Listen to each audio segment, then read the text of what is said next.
Hope it is visible. Yes, sir, it's visible to us. Yeah. So once again, good afternoon, all of you. Today I will be talking on the instrument for psychosocial assessment in psychiatric social work. I'll start with a brief background. As we all know, that psychosocial assessment is very important phase for social work process. And here, what we do, we collect multidimensional information on the client, and his or her situation is gathered and assessed. So, based on the assessment, the psychiatric social worker generally plan what needs to be done with the client and how the clients need to be overcome the challenges and issues, or how his problem can be addressed. So basically a social work assessment help us to look at different aspects such as the client mental health, education, occupation, strength, finances, etc. So when we are doing assessment, it can be arrived through both qualitative as well as the quantitative measures, right? So for example, before, as for every, I think all the institutes follow the same pattern. We generally, first of all, we used to do a social history performer. I think all the institutes are calling social history performer. Basically, it talk about the personal history, family history, family dynamics, and all other things, right? This we do as a qualitative format, and also after doing social history performer, we tend to do a quantitative measure. That means we use certain scales, right, to assess the psychosocial problems or the psychosocial factors, right? So there are two ways for assessing any assessment. We used to approach. One is qualitative and quantitative, right? Yeah. So when we talk about the framework assessment, generally we talk we have a five key stages. Preparing for the task, collecting data from all involved, applying professional knowledge to analyze, understand, and interrupt the information gathered, making judgment, deciding, or recommending. These are the common framework for general assessment. Either it may be a qualitative or quantitative. So what this question was asking about to all of you, generally when we do a psychosocial assessment, so generally assessment we do with a person with severe mental illness or a person with common mental disorders. So we are also looking at the assessment for the disasters. We are doing assessment for child and adolescents problem. We are doing assessment for mental health among the women. We do assessment for older adult. We do assess for sexual minorities and vulnerable population. And the important area as a PSW, we used to do assessment for rehabilitation and disabilities. So these are the common psychosocial, we see mental health problem or disorder where we generally do a psychosocial assessment, right? So while doing assessment at individual level, what we focus on, right? We generally focus on the person's personal disability. We talk about self-care, ADL activities. We talk about social functioning, occupational functioning of the client, accommodation, burden, strength and resources, social support, social roles, right? These are the common area for assessment at individual level. Just I'm giving the background. So when we are talking about the main topic about what are the different instrument or what are different scale, it will be helpful for you. And when we do a family level assessment, we generally talk about the family dynamics. We talk about communication pattern. We talk about the problem solving ability, coping, family risk factor for relapse. We talk about the violence, right? We talk about the burden. We talk about stigma, right? At family level, these are the common domains or area we can say that generally we used to do the family assessment, right? So we have individual level domains where we can apply a scale. At family level also, we can also apply a scale. Yes? Yeah.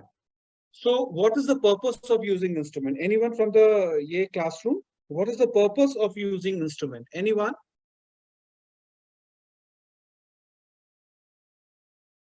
Yes. What is the purpose of using instrument? Why we are using a scale in a day-to-day clinical practice? Yes. Anyone? No. To standardize the assessment. Very good. To standardize the assessment. Right. Yes. Anyone more? Yeah, so simply written that to understand the problem. You're getting it in the chat room. So in the chat room, they've said to understand the problems Okay. and to know the subjectivity Yeah.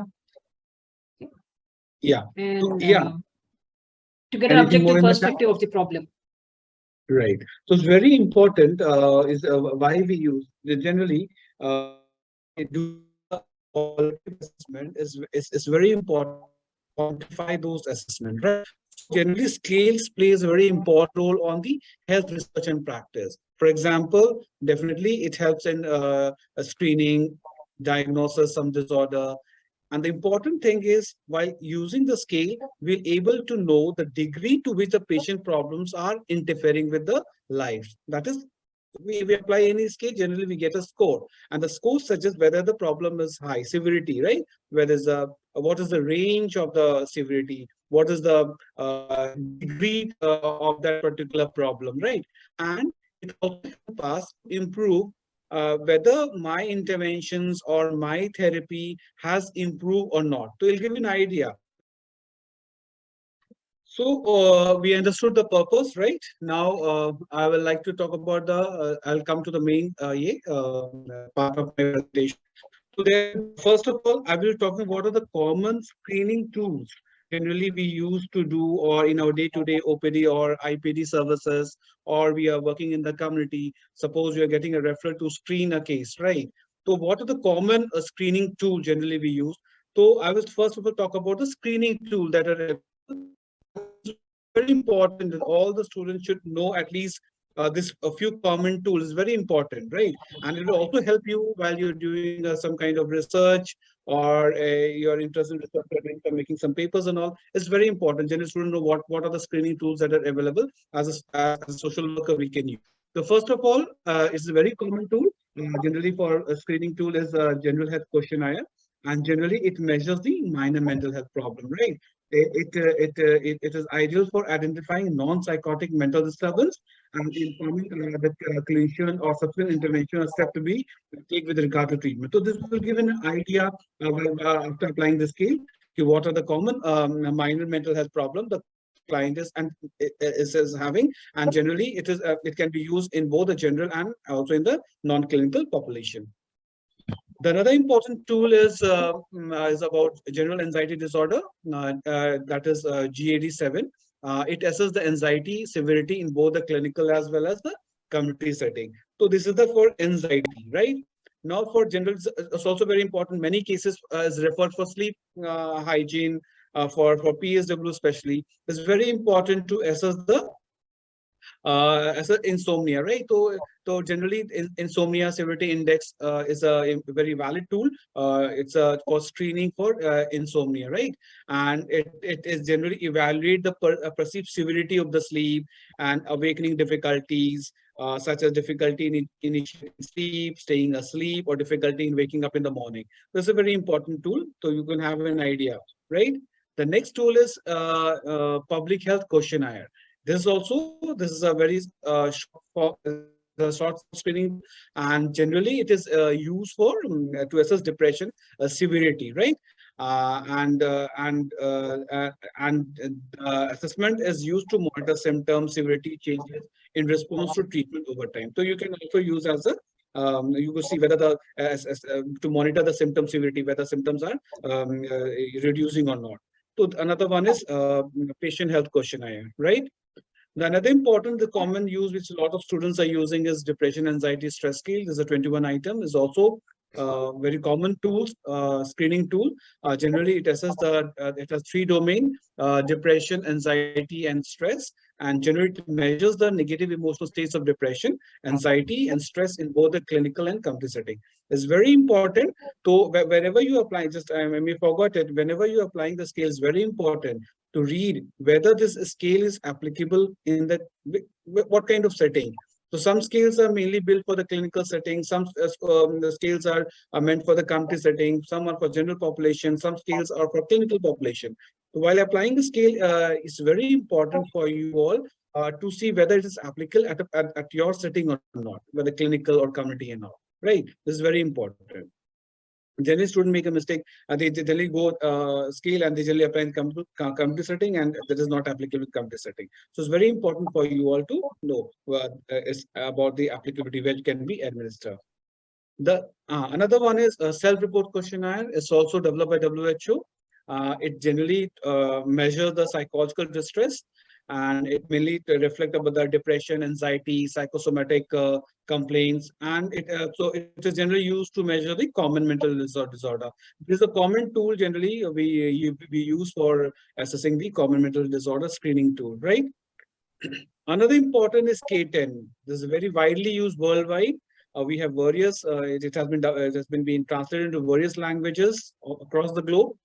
Generally, it has a 10-item scale, and it is a very brief scale to identify the level of distress. So you can, if you want to measure psychological distress in a community sample, or it is very important tool. It's a very simple to understand, and it's very easy to apply. And now these are the common screen. Now, when you screen depression, anxiety disorder, all the second years may be aware of all this. First year, I don't know. BDI is very important scale, depression inventory, and it is very important. It is 21 item state, self-reporting scale, and it is measured the severity of depression, right? Whether mild, moderate, severe depression is there or not. Another important scale is hospital anxiety depression scale. It is also very widely used. For anxiety, we generally use state trait anxiety inventory, right? These are the three common tools for depressions and anxiety. Suicide is also an important area for PSW, right? Because lots of many cases are referred to us to assess the suicide. So one of the important scale for suicide is Beck scale for suicidal ideation. We have Columbia Suicide Rate Severity Rating Scale. So now, when I was doing the reviews of the scales, this Columbia Suicide Rating is widely used in research. And the current researchers, a lot of studies have been used by using the Columbia Suicide Severity Rating Scales, right? It is a very standardized measure to measure the suicidality, right?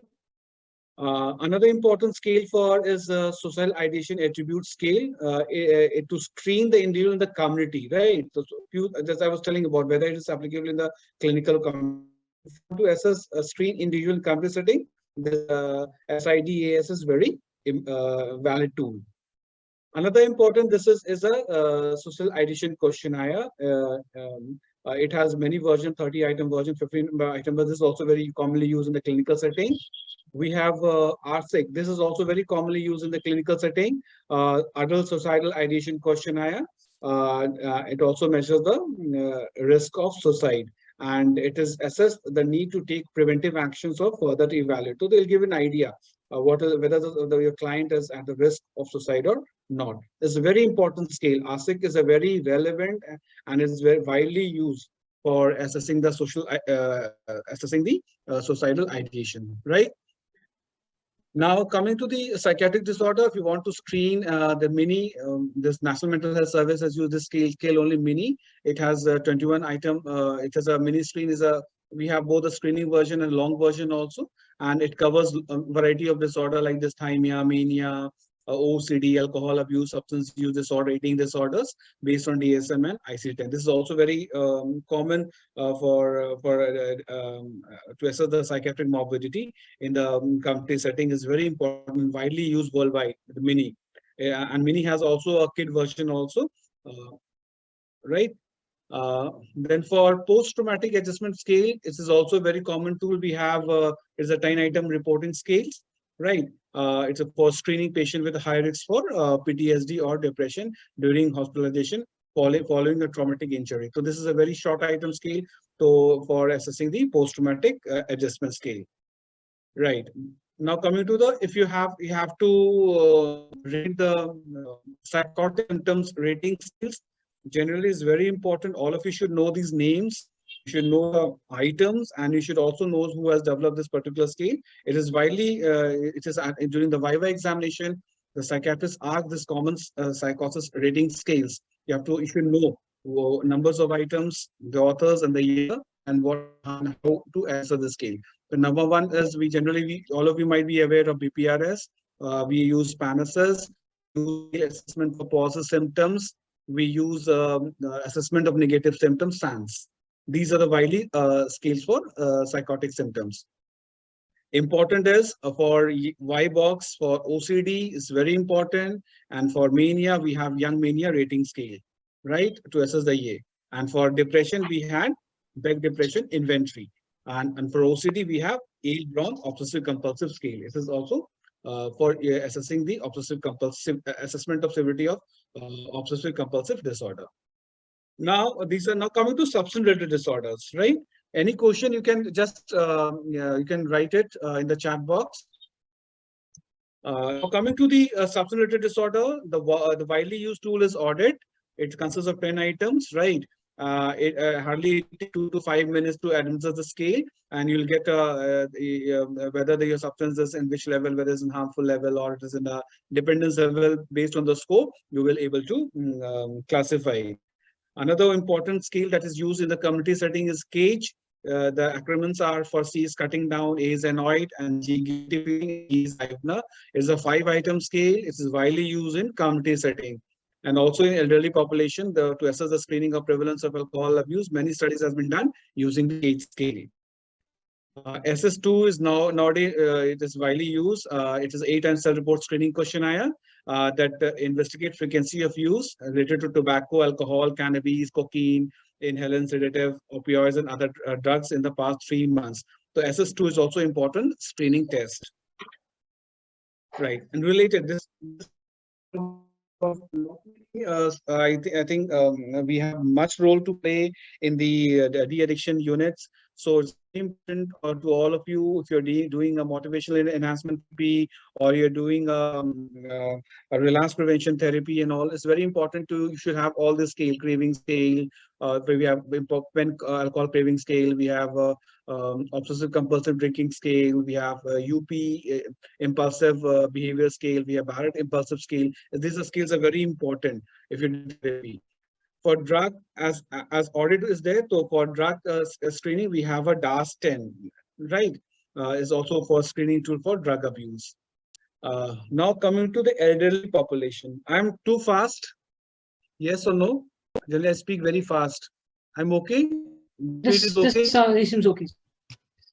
Okay, then. So for elderly populations, the important issue, it is an important area for us. If you get any geriatric cases, generally, if you doubt for any kind of cognitive impairment, we use mini mental examination, right? Then another is a clinician dementia rating scale is also very widely used for assessing dementia, and generally domains of functioning, memory, orientation, judgment, and problem solving, community affairs, home, hobbies, personal care. These are the common domain. And nowadays, early assessment self-inventory, easy, is also widely used for screening tests for cognitive impairments in elderly. Right, these are the very common screening tools for elderly population, and this is also very important. Geriatric depression scale, because depression is very much high in the elderly population. This is the best tool to assess the level of depression. Right, it has a long version also, short version also. 30 item, 15 items. It's very easy to score also. You can score with the level of depression, mild, moderate, and severe level depression, and it can be used in community and as well as a clinical care setting also. Right.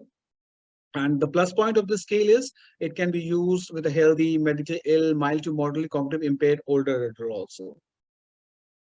Now coming to the children and adolescents, right? What are the common screening tools we can use? The common that are used are pediatric symptom checklist, right? Is also widely used. It assesses the range of behavioral symptoms. It includes 3 subscales: internalizing, externalizing, and attention deficit symptoms, right? And it can be used in clinical practice and research. SDQ, this is also very common. You find plenty of article in SDQ studying to assess the 5 domain: emotional problem, conduct problem, hyperactivity, peer relation problem, pro-social behavior. These are the common 5 stages. This is widely used in the school settings. It has a parent version. It is self-rated also, and also teacher versions are available and it's free to use. This is also important scale, but we as a PSW we don't use much, but it's very important for all you to know about CBCL, right? Generally, it is a scale that it can be used for 6 to 18 years of age, and the plus point of the scale, it covers a varieties of syndromes. It covers 8 syndromes, right? Like depression, somatic, problem interventions, behavior, aggressive behavior, anxiety, social problems, and all. It covers a wide range of syndromes. Another important for like we get many cases with abuse and all in our day-to-day OPD practices. To the psychiatrist referred a case for any kind of abuse and all. So these are the common life event checklists, children device impact event scale, child stress disorder checklist form. These are the common tool you all can use in the child and adolescent population. Then we have for assessing depression in the community, we use CEA, the Study Depression Scope for children. We also have an adult version also. And for assist is used for screening alcohol, smoking, and substance involvement. We have a audit child version also. We have BSTAD, that is brief screeners for alcohol, tobacco, and other drug. It is also widely used.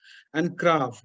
So here we are using for county sample, school sampling, we are using CRAFT.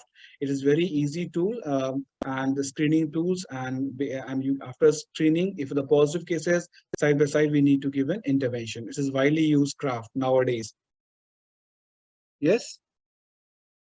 So now I will coming to the family part, because it's a very important area for us, because many cases the family part is considered as a part for psychiatric social workers in all the institutes, the family intervention, family assessment, family therapy, and all. So it's a very important area, right? So what are the common scales generally is used? Is number one is family environment scale, right? The number two is family attitude scale that measures family stress and express anger. We have FACES, family adaptability and cohesion scale. It consists of 42 items, and in domains include family cohesion, adaptability, communication, satisfaction. Just for your, based on my experience, whenever you're using any scale, right, or whether you're using research purpose, please try to select those cases which have a domain, right? It's very important. If the scales have certain domains, so it will give you an idea in which area the problem is more, or which need to be intervened, right? So you have an idea in which domain. For example, so FACES have family quotient, adaptability, and communication satisfaction domain. You'll get an idea in which area needs intervention. Right, it's very important for you to select a case which have a domains. In fact, in LGB, we are using family assessment device very commonly for any screening. After social history performer, the students are advised to apply a scale family assessment device. Right, it's very important. We have translated in an Assamese version also and Hindi version also. It is very, it has a 6 domains, sorry: problem solving, communication, roles, effective responsiveness, effective involvement, and behavior control. It will classify healthy or unhealthy, right? So based on the score, there's a cutoff marks. So based on the scoring, we'll give in which area, in which domain there is a problem. So based on this, we can give a family intervention therapy. The FAT is widely used, right? Another important is family interaction pattern scale, FIPS, developed by Bhatti sir and all. This is also very widely used because it has 106 items, so we are not using much. But if someone is taking up a long-term cases or for case presentation and all, we tell them to use a family interaction pattern scale.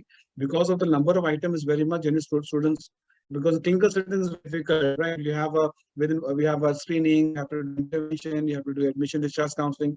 So we avoid in the OPD setting, but in the indoor setting or for a case presentation and all, we tell the students to use family interaction pattern scale.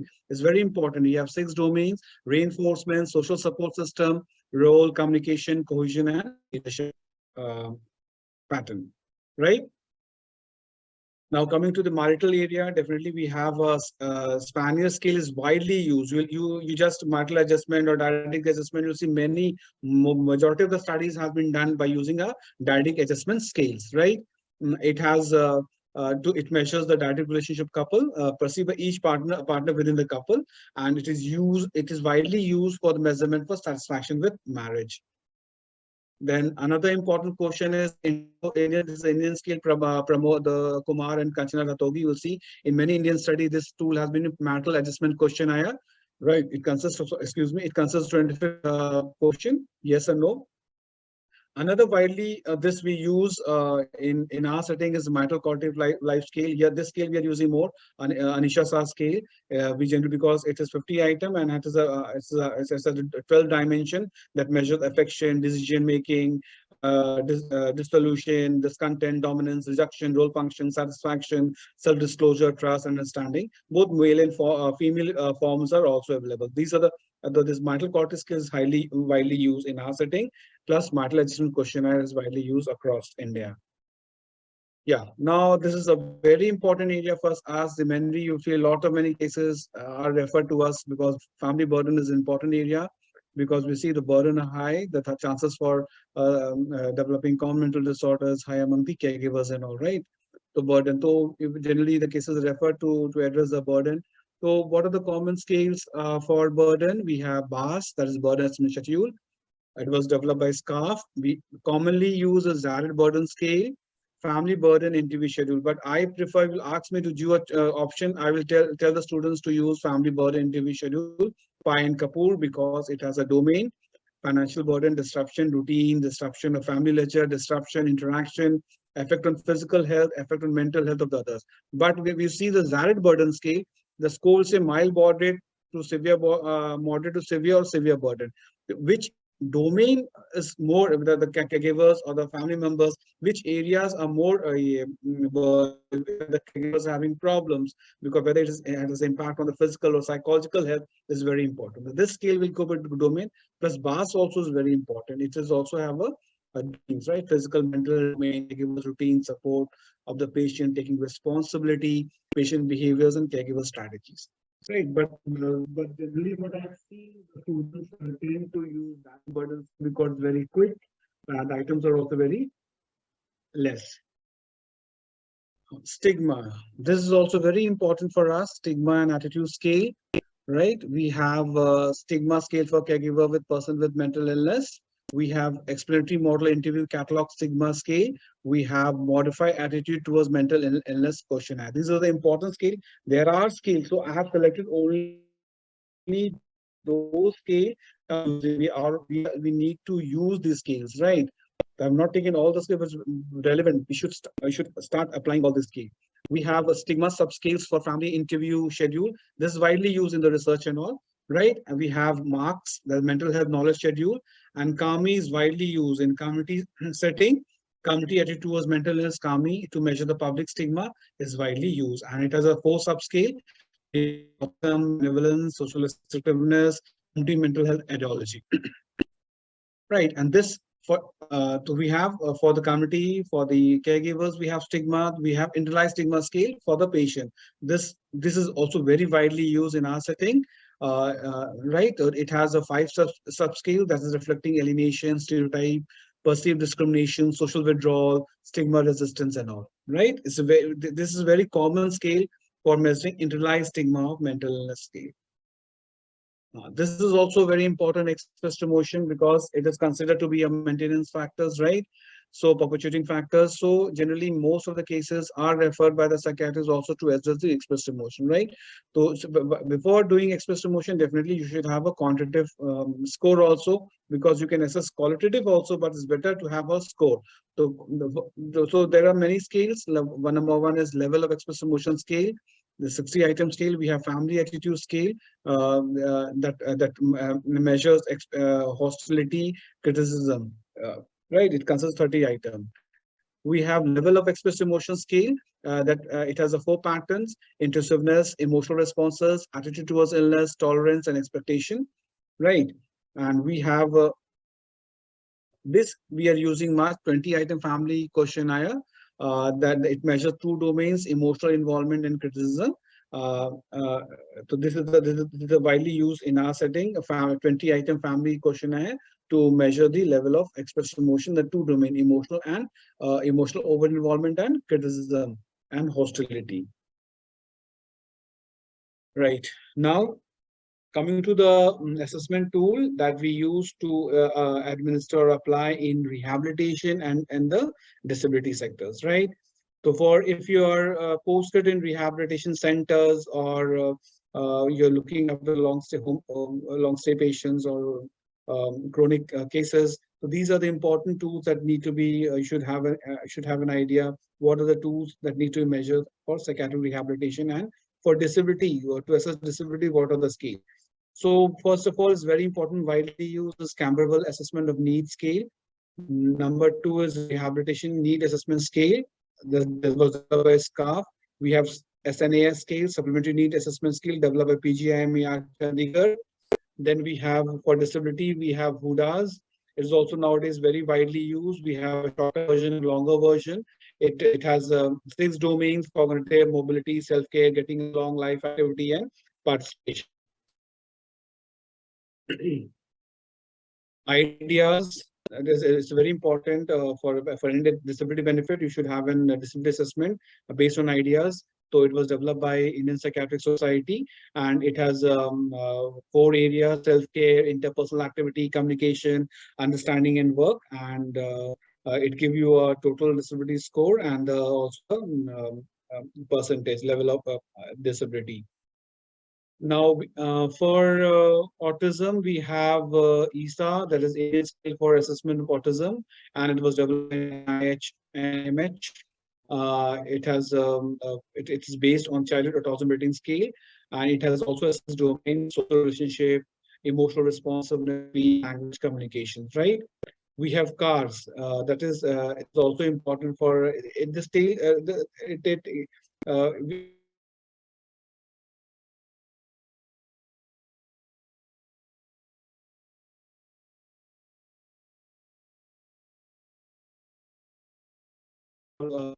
Functioning the person can do in everyday activity, and this is it is a clinician written. It's also very important. Whether it's a scale, your scale is clinician written, definitely you have to do self-report, and the patient has to do, right? So it's very important. Then we have for rehabilitation and all, independent living skill inventory is very important. We have a scale from NIMHANS, vocational assessment tool for substance use disorders. We have a work rehabilitation questionnaire. We have work behavior inventory. This is also very important. In our rehab setting, we are using work behavior inventory. It has a 5 subscale. We have social skills, cooperativeness, work habit, work quality, and personal presentation. So we are using work behavior inventory. 35 item scale is very widely used in our setting. Now coming to the yeah, I think I should cover it earlier, but again, I was mentioning earlier that for MET and all is very important. For motivational enhancement therapy, you should know what is the level of motivation. So we have commonly tools are Socrates. You might be using stages of changes, readiness, and treatment eagerness scale. We have Eureka, University of Rhode Island change assessment scale. We have RCQ, readiness to change questionnaire. We have RCQ. We have addiction motivation for addiction treatment Hindi scale. This developed in India for Indian population. So generally, the most common use of Socrates, Eureka, and RCQ. If you want to do a motivational enhancement therapy, you need to have a baseline score. What is the level of motivation of your client? So based on that, MET needs to be provided. So these are the common scale for if you're doing a MET. Then for craving, if you're doing relapse prevention therapy, these are the common tools like obsessive compulsive drinking scale. I've already mentioned this, impulsive scale. Then for it's also important to the common school that we use for therapies and all is alcohol expectancy questionnaire. And also a domain like cognitive increased arousal, relaxation, tension reduction, or enhanced cognitive or motor skills. We have negative alcohol expectancy questionnaire. We have cannabis expectancy questionnaire and marginal effect expectancy questionnaire. Then we have drink refusals self-efficacy questionnaire. If you're doing RPT, then again decision balance scales. If you're doing MET, alcohol and drug concentration questionnaire. For MET, brief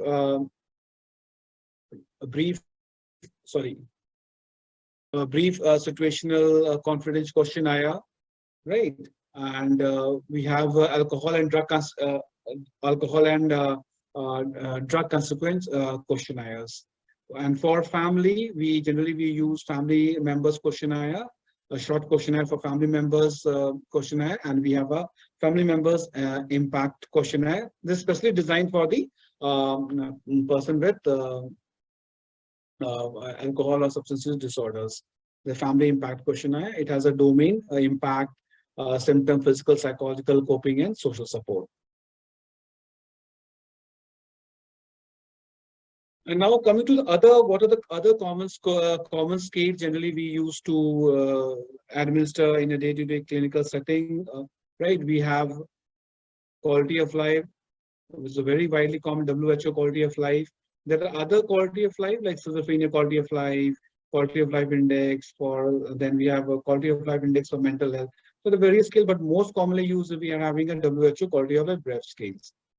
Another area for PSWs to assess the coping skills, because we are giving us coping skills training. Ways of coping question is widely used. We have coping skill questionnaire revised version. We have brief cope. This is also widely used. We have coping self-efficacy scale, widely used in ADS and substance use disorder. We have brief resilience coping scale. We have dyadic coping inventory scale, proactive coping inventory scales. The most widely used are ways of coping scales and brief cover, brief coping inventory, and the coping self-efficacy scale. These are three important coping scales are there. Yeah, this is also one of the important domain for PSW to assess the social support. The widely used is nowadays, and you see if you Google it, social support in schizophrenia or mania, OCD, you will see first scale choice is multi-dimensional scales of perceived social support, ZMIT, because it's very 12 item and it is 3 domain: family, friends, and significant others. Another scale, I think when we were student, we used to administer Nehra and Kulara scale on perceived social support scale. I remember when we used to have a case conferences and all, we use this perceived social support scale, and most of the dissertation we are using this Nehra and Kulara scale. And we have social support questionnaire. Widely it has been used in Indian setting also, and across the world also. People use Sarson's is very famous scale, social support questionnaire developed by Sarson is also very important scale. Then another area we all of us know, Rosenberg self-esteem. I won't elaborate, it's very widely used. We have perceived stress, Cohen et al. Is also widely used nowadays for assessing stress. Then for adherence, yeah, this is also very important area for PSW because poor medication compliance issues are there. You should most of the studies or in the day-to-day clinical practice, we are using MARS, medication adherence rating scales, and we are using drug attitude inventory. But other scales are also available to assess the adherence, but widely commonly uses MARS and DAI. And for example, social skills training, this is also our area for intervention. So if you're doing social skills training, you should have a baseline score. The commonly used scales are social functioning questionnaire. We have Bellore assessment of social performance developed in India. We have SAS 20-item social skill assessment scale, and we have a SAFE, that is social adaptive functioning evaluation scale. And we also have many social skill checklist scales in the manuals and all. You will get it. So these are the common scales if you're doing social skills training. And nowadays, there's a lot many cases are coming for behavioral addiction and internet addiction. We have young internet addiction scale, internet gaming disorders. Nowadays, if you're interested in your dissertation research, a lot many scales are there for behavioral addiction. We have online cognition scale, gambling attitude scale. We have pathos for pornographic, right? And we have problematic pornographic consumption scale, PPCS. We have generalized problematic internet use scale. But we see the internet gaming disorder, short form, is widely used, and the young internet addiction is widely used, right? And for gambling, GAS is widely used. And these are the scales that are used for behavioral addiction or social media addictions. Another area now, we find most of the students doing dissertation and PhD on resilience-based intervention, resilience and all. So one of the famous scale is Corner Davidson Resilience Scale. It's also available in many multiple languages, Hindi, Assamese and all. We have resilience scales for adult. It is also widely used. And there are also others resilience scale like ego resilience scales. We have academic resilience scales. We have scales for productive factors. These are like, for example, what I feel the students when any cases related to sexual disorders come, generally students, they don't know what to do, how to ask, what are the questions they need to ask. So for them, it's very difficult how to go about with cases with sexual disorders. So it's very easy for you all. If you have any problem, just have this scale. You can apply it. The questions are there. You will get an idea whether you're what kind of disorder having, whether he's having a erectile dysfunction or sexual dysfunction. You'll get an idea. So just for sexual disorders, what are the common scale we can use? We can use sex knowledge attitude questionnaire. Right, it consists of knowledge subscales and aptitude subscale. We have Dhat syndrome interview schedules. These are common cases generally come on with Dhat and all. Generally, psychiatrists refer to us, right, to do the assessment and to give education and intervention. It's very important. Use these scales. It's easily available also. Dhat syndrome questionnaire scale. We have sexual identity scale. We have feminine gender identity scale, but masculine gender identity scales for female. We have a Kinsey scale for homosexual, heterosexual scales.